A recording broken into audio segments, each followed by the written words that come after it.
Hello viewers, আসসালামু আলাইকুম। Basic computer series Bangla সিরিজের প্রথম পর্বে আমি আপনাদের সাথে সিরিজ পরিচিতি সম্পর্কে আলোচনা করেছিলাম।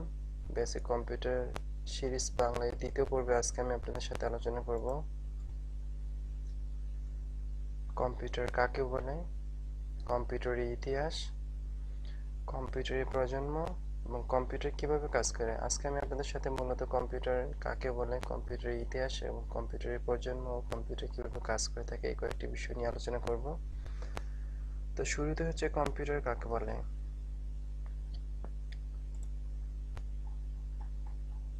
তো কম্পিউটার হচ্ছে একটি ইলেকট্রনিক ডিভাইস যা ডাটা বা উপাত্তকে প্রসেস করে তথ্যে পরিণত করে। আমি আবার বলতেছি, কম্পিউটার হচ্ছে একটি ইলেকট্রনিক ডিভাইস যা ডাটা বা উপাত্তকে প্রসেস করে তথ্যে পরিণত করে। অন্য কথায়, কম্পিউটারের উপাত্ত গ্রহণ করে নির্দেশ অনুসারে অ্যারিথমেটিক ও লজিক্যাল অপারেশনের মাধ্যমে প্রসেস করে থাকে এবং তথ্য বা ইনফরমেশন হিসাবে প্রকাশ করে। তাকে কম্পিউটার বলে। আবেদনিক অর্থ হচ্ছে কম্পিউটার এর হিসাব গণনাকারী যন্ত্র। যদিও হিসাবকে সামনে রেখে কম্পিউটারের যাত্রা শুরু, তথাপি আধুনিক কম্পিউটারকে শুধু হিসাব গণনাকারী যন্ত্র হিসেবে গণ্য করা ঠিক হবে না, কারণ আজকের কম্পিউটার হিসাব ছাড়াও বিভিন্ন কাজে ব্যবহার করা হয়ে থাকে। যেমন গবেষণা কাজে কম্পিউটার ব্যবহার করা হয়ে থাকে, চিকিৎসা ক্ষেত্রে কম্পিউটার ব্যবহার করা হয়ে থাকে, শিক্ষাক্ষেত্রে, নির্মাণ কাজে, অফিস ব্যবস্থাপনা, সামরিক ইত্যাদি আর অনেক কাজে ব্যবহার হয়ে থাকে এই কম্পিউটার। এছাড়াও আমি আপনাদেরকে আরেকটি ডেফিনেশন দিচ্ছি যে কম্পিউটারের ইংরেজি শব্দ হচ্ছে, কম্পিউটার হচ্ছে একটি ইংরেজি শব্দ। এর গ্রিক শব্দ হচ্ছে কম্পিউট। কম্পিউট থেকে কম্পিউটার শব্দের উৎপত্তি। কম্পিউট শব্দের অর্থ হচ্ছে গণনা করা বা নির্ণয় করা। কম্পিউটার গণনা করতে পারে, তাই কম্পিউটার হচ্ছে এমন এক ধরনের যন্ত্র যা মানুষের দেওয়া যুক্তিসঙ্গত তথ্যের ভিত্তিতে অতি দ্রুত সঠিকভাবে কোনো কার্য সম্পাদন করতে পারে এবং উহার ফলাফল প্রদান করতে পারে।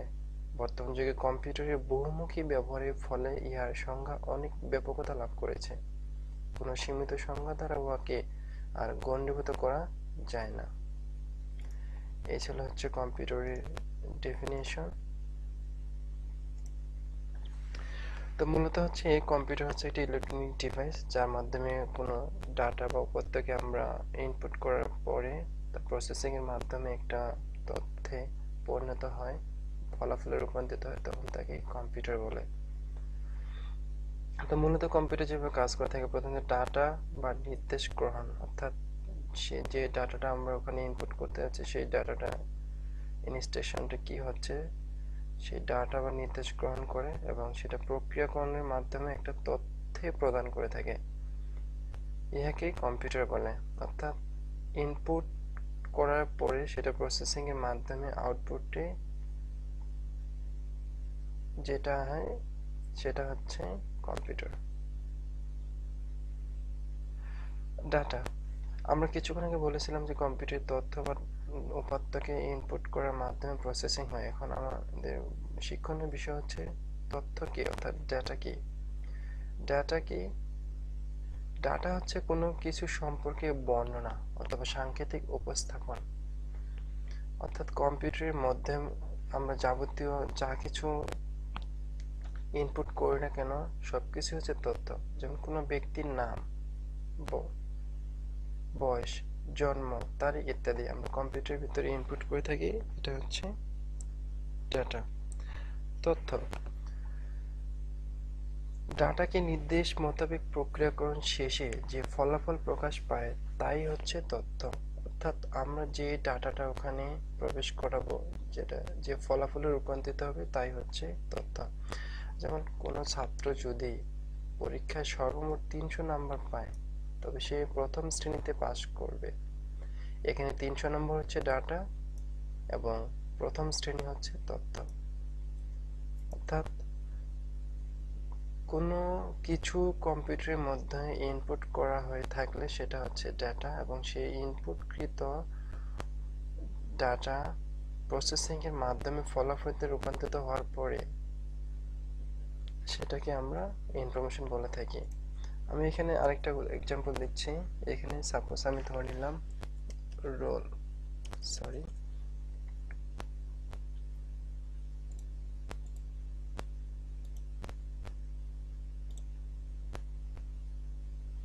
ধরে নিচ্ছি রোল কমা 6 কমা জিপিএ 4.5। সো আমি কম্পিউটারে এটা ইনপুট করেছি। কম্পিউটারের ভিতরে ইনপুট করার পরে এটা দিয়ে আমরা কিছুই বুঝতেছি না, কিন্তু এটা কম্পিউটারে আমরা সাজানোর পরে কম্পিউটারকে প্রসেসিং করতে দেওয়ার পরে যদি এটা আউটপুট আমাদের কিভাবে দেয়, রোল 6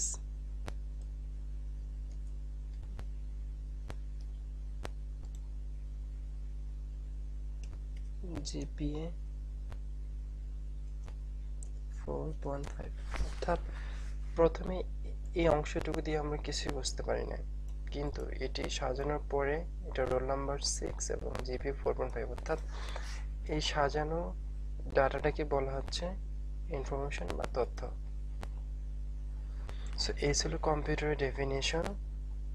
এরপর আমরা কম্পিউটারের ইতিহাস সম্পর্কে জানবো, কম্পিউটার কিভাবে, কোথা থেকে এর উৎপত্তি হয়।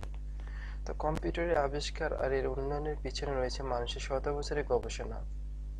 গণিতের ঝামেলা এড়ানোর জন্য প্রাচীনকালে আবিষ্কৃত হয় অ্যাবাকাস।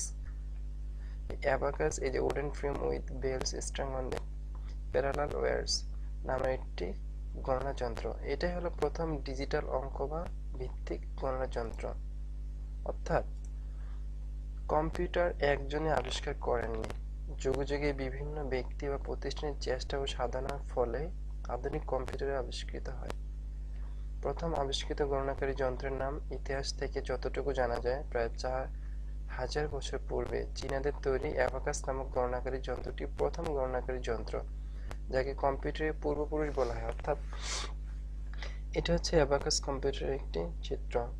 এই অ্যাবাকাস কম্পিউটার সর্বপ্রথম চীন পূর্বপুরুষেরা তৈরি করেছিল, অর্থাৎ চীনারা এই সর্বপ্রথম কম্পিউটার অ্যাবাকাসে যন্ত্রটি আবিষ্কার করেছিল।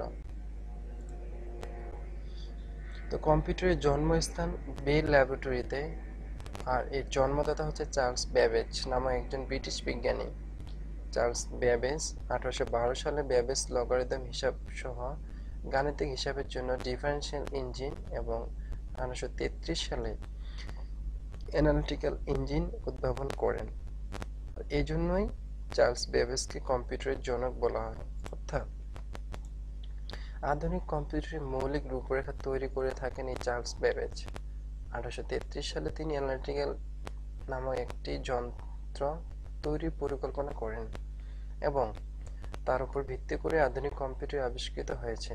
এই কারণে চার্লস ব্যাবেজকে কম্পিউটারের জনক বলা হয়। এই চার্লস ব্যাবেজকে কম্পিউটারের জনক বলা হয়। 1896 সালে প্রতিষ্ঠিত এই বিখ্যাত কম্পিউটার কোম্পানি আইবিএম, অর্থাৎ 1896 সালে প্রতিষ্ঠিত হয় বিখ্যাত কোম্পানি আইবিএম এবং 1937 সালে মার্ক এক নামে একটি কম্পিউটার আবিষ্কৃত হয়। এই কম্পিউটারটি 51 ফুট লম্বা, 8 ফুট উঁচু ও ওজনে প্রায় 5 টন ছিল। যন্ত্রাংশ সংযোগের জন্য প্রয়োজন হতো 500 মাইল লম্বা তার, অর্থাৎ সম্পূর্ণ যন্ত্রাংশটিকে সংযোগ প্রদানের জন্য 500 মাইল লম্বা তারের প্রয়োজন হয়েছিল। যন্ত্রটি চালু ছিল মাত্র 15 বছর, তবে এখনও প্রথম কম্পিউটার হিসেবে সংরক্ষিত আছে হার্ভার্ড বিশ্ববিদ্যালয়ে। সেই কম্পিউটারটি এখন পর্যন্ত হার্ভার্ড বিশ্ববিদ্যালয়ে সংরক্ষণ করে রাখা হয়েছে। তো কম্পিউটার ইতিহাস সম্পর্কে আমরা জানলাম। কম্পিউটার কিভাবে কাজ করে, এটা খুবই একটি গুরুত্বপূর্ণ বিষয় যে একটা কম্পিউটার কিভাবে কাজ করে। কম্পিউটার কাজ করে মূলত 4টি ধাপে। ধাপগুলো হলো ইনপুট অর্থাৎ কোনো কিছু সংগ্রহ, স্টোরেজ সংরক্ষণ, প্রসেস প্রক্রিয়াজাতকরণ এবং আউটপুট অর্থাৎ ফলাফল। অর্থাৎ এখানে একটা চিত্র দেখা যাচ্ছে, এর মাধ্যমে কম্পিউটার কাজ করে থাকে। কম্পিউটারে প্রথমে কোনো কিছু আমরা ইনপুট প্রদান করলে সেটা কম্পিউটার প্রসেসিং করার পরে কম্পিউটার প্রয়োজনে সেটা কি করতে পারে, স্টোরেজ করতে পারে এবং স্টোরেজ করে রাখে। এবং প্রসেসিং এর পরে আফটার প্রসেসিং সেটা কি করে ফলাফলে রূপান্তরিত হয়। অর্থাৎ আমি ধরে নিচ্ছি এখানে কোনো কিছু একটা আমি ইনপুট করেছি, ইনপুট করার পর কম্পিউটার সেটাকে প্রসেসিং করেছে এবং প্রসেসিং করার পরে কম্পিউটার সেটা ফলাফলে রূপান্তরিত করে এবং উক্ত ফলাফলটা যদি প্রয়োজন হয় আমরা সেটাকে স্টোরেজ করতে পারি। স্টোরেজ হচ্ছে আমরা একটা হার্ড ডিস্ক এইচডিডি ডিভাইস, অর্থাৎ সেখানে আমরা অনেক কিছু সংরক্ষণ করে রাখতে পারি। যদি আমাদের প্রয়োজন হয় তাহলে আমরা সেটা এখানে সংরক্ষণ করে রাখতে। মূলত বেসিক্যালি কম্পিউটার এই প্রক্রিয়ায় কাজ করে থাকে।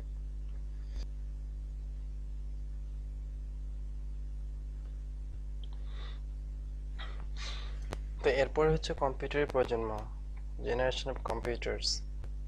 তো কম্পিউটারের প্রজন্ম হচ্ছে প্রথম প্রজন্ম হচ্ছে 1946 সাল থেকে 1955 সাল পর্যন্ত, দ্বিতীয় প্রজন্ম 1956 সাল থেকে 1965 সাল, তৃতীয় প্রজন্ম হচ্ছে 1966 সাল থেকে 1975 সাল পর্যন্ত এবং চতুর্থ প্রজন্ম হচ্ছে 1976 সাল থেকে 1980 এবং পঞ্চম প্রজন্ম হচ্ছে বর্তমান।